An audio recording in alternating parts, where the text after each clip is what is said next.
bagian dari ekonomi baru. Kalau kita bicara ilmu ekonomi, ekonomi digital akan sangat sulit dibedah menggunakan formulasi ekonomi tradisional. Nah, salah satu unsur-unsur atau variabel-variabel yang perlu dipahami dari ekonomi digital adalah bagaimana kita memvaluasi kepercayaan. Kalau kita bicara mengenai market cap itu selalu setara dengan yang pertama harga dikalikan supply, kuantifikasi. Nah, kalau misalnya kita bicara perubahan market cap, maka ini kita buat menjadi delta V perubahannya sama dengan harga terakhir P last dikalikan berapa jumlah supply yang ada. Ini dasar penting kita untuk mencoba memahami Bitcoin di fase yang pertama. Sehingga kalau kita bicara payoff dari Bitcoin, yang pertama adalah akan sama dengan berapa market cap-nya. Artinya sama dengan price terakhir dikalikan delta Q atau supply-nya. Apa maksudnya price terakhir, kawan-kawan semua?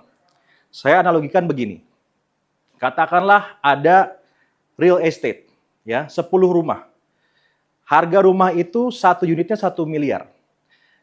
Kenapa 1 miliar? Karena developernya memiliki modal atau membangun rumah itu, modalnya 500 juta. Dia ingin punya profit 500 juta satu rumah. Jadi kan harga jualnya 1 miliar. Akhirnya dijual rumah ini dengan harga 1 miliar rupiah. Dan kemudian 10 rumah ini terbeli. Sehingga kita bisa bilang bahwa market cap dari real estate tersebut adalah 1 miliar dikalikan 10 unit rumah atau 10 miliar rupiah.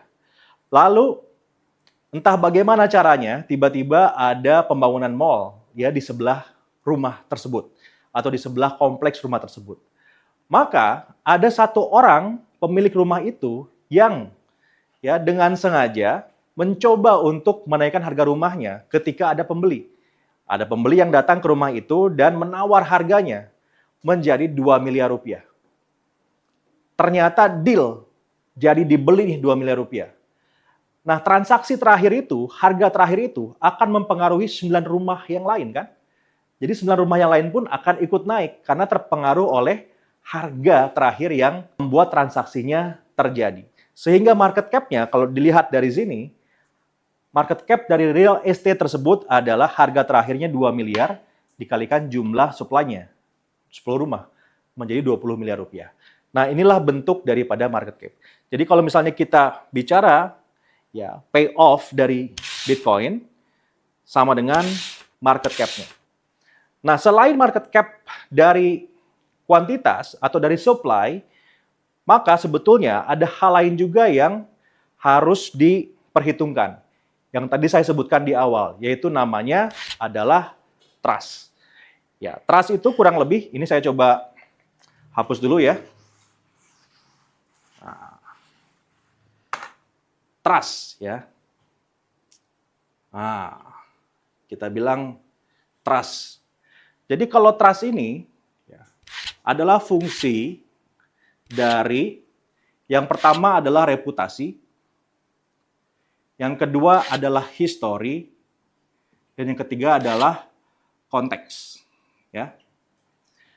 Kalau kita turunkan menjadi persamaan, maka TI ini sama dengan alfa dikalikan R, reputasinya, dikalikan beta, historinya, dikalikan gamma, dikalikan konteksnya.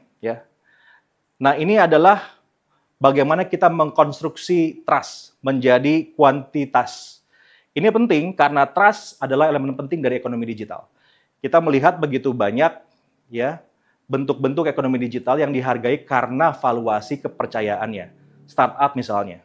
Kita tahu tidak ada underlying yang barangkali cukup besar, tetapi karena ada trust pada gagasan, pada akhirnya divaluasi oleh investor. Namun sebetulnya cara mengkuantifikasi trust adalah dengan cara seperti ini.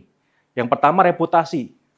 Bagaimana reputasi ownernya? Nah, ya kan? Yang kedua history. Bagaimana history bisnisnya? Yang ketiga konteks. Bagaimana konteks bisnis tersebut atau gagasan tersebut pada waktu ini? Ini kalau kita turunkan lagi lebih jauh, ya ini bisa begini nih, teman-teman semua. Ya, delta T sama dengan parameternya ada beta 0 dikalikan beta 1 kalikan reputasi kalikan beta 2 kali histori dikalikan beta 3 dikalikan konteks 1. Nah, cara melihat apakah trust-nya itu positif atau negatif, ini mungkin agak sedikit rumit, tapi saya coba jelaskan perlahan-lahan ya. Kita menggunakan time series, teman-teman semua. DT per DT sama dengan ini 0 ya, karena kalau konstanta diturunkan tidak ada nilainya, sama dengan DR 1 per DT plus DH per DT plus DC per DT. Nah, Anda cek masing-masing variabel ini. Apakah reputasi hari ini lebih positif dibandingkan reputasi beberapa waktu yang lalu? Kalau lebih positif, maka DR1 per DT-nya positif. Artinya ini lebih besar daripada 0. Juga history. Apakah historikalnya secara bisnis lebih baik sekarang dibandingkan masa lalu? Maka perubahannya pun menjadi 0 atau lebih besar daripada 0 atau positif. Dan juga konteksnya. Apakah konteksnya direferensikan pada waktu lebih besar daripada 0? Jika semuanya lebih besar daripada 0, maka ya DT per DT-nya menjadi positif. Atau kita bisa dekati delta T-nya positif.